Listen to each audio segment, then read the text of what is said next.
kali ini yang ramai dibicarakan teman-teman, waktu Pak Jokowi memberi pengarahan kepada pejabat sementara gubernur, bupati, wali kota seluruh Indonesia, ratusan loh jumlahnya ya. Nah, di situ Pak Jokowi itu dengan tegas bilang, ya, pokoknya kalian harus netral. Jadi para pegawai negeri itu juga polisi dan juga tentara harus netral. Keren kan? Nah, tapi teman-teman bertanya pada saya, Mas, beneran tuh gimana kita mau percaya? Cuman gini Mas katanya ya, gimana kalau antara perkataan dan perbuatan tuh nggak sinkron, gitu. Terus kedua, janji tinggal janji, tapi berlalu begitu aja tanpa bukti. Nah gitu deh, ini contohnya ya Mas, gitu. Mereka bilang begini ya, ingat gak katanya, waktu itu kan ada mobil SMK yang kita tunggu-tunggu menjadi kebanggaan mobil Indonesia. Sampai hari ini gak pernah kita lihat di jalan tuh, kemana tuh? Nah, menanggapi itu saya juga memang prihatin ya, karena apa? Karena saya juga bicara sama Pak Sukyat, itu Pak Sukyat itu justru perencananya ya, perancangnya. Nah, dia itu sekarang kondisinya ya kasihan, karena apa? Nunggu duitnya yang gak pernah datang gitu, ratusan miliar katanya ya. Dah, semuanya gone gitu. Nah, yang kedua, dulu masih ingat kan? Waktu pertama, wah, kita semua antusias deh ya. Apa? Karena katanya Trisakti, Nawacita, revolusi mental. Wah, keren tuh ya. Tapi apa yang terjadi? Di mana Trisaktinya? Gimana Nawacitanya? Apalagi revolusi mentalnya.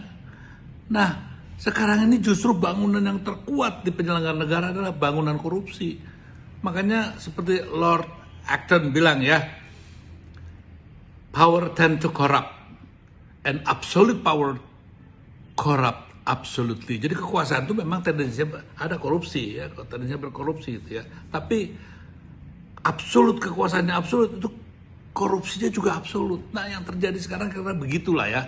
Itu yang dikomplainkan teman-teman kepada saya. Ya memang susah ya, karena apa? Contohnya juga, aduh saya masih ingat juga tuh ya. Anak-anak saya tidak akan masuk politik ya.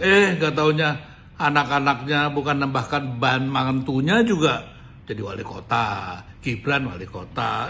Kaisang juga baru-baru ini dalam jangka waktu tidak cukup lama langsung jadi ketua umum PSI. Nah, yang begini ini, jadi gimana kalau mamanya hal seperti itu terjadi dan rakyat tidak percaya?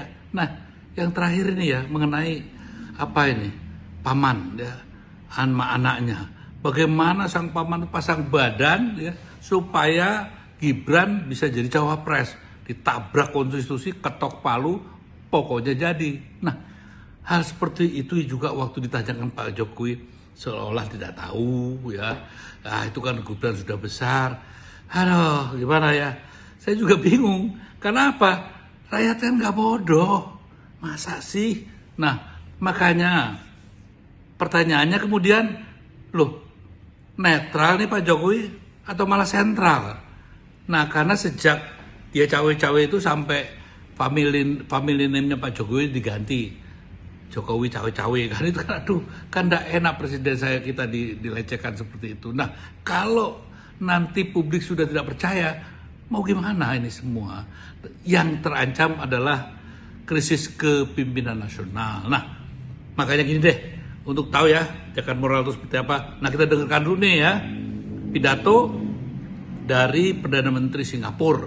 Bagus lah buat perbandingannya. Nah, kira-kira begitulah arahan dari seorang pemimpin. First of all, they have to be honest. The politics have to be honest. The people have to be clean and honest also. If you are not honest, if you are not clean, if you have a black mark, whether people know it or not, please stay out of politics. So we need honest politicians, and we also need voters who can tell the difference between people who are honest and people who are not. Say, reputation is temporary, but character is permanent. Kita dengarkan tadi, ya begitulah seharusnya. Ya, tapi udahlah. kita tetap harus optimis, kita jaga negeri ini jangan sampai ya pemilu nanti tangan-tangan kekuasaan yang kotor akan mempengaruhi angka-angka dari hasil pemilu yang akan datang.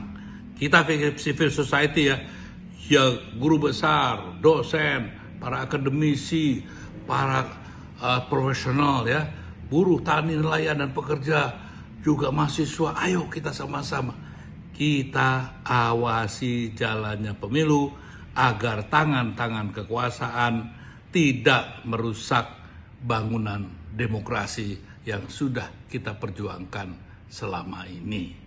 Tetap semangat, merdeka!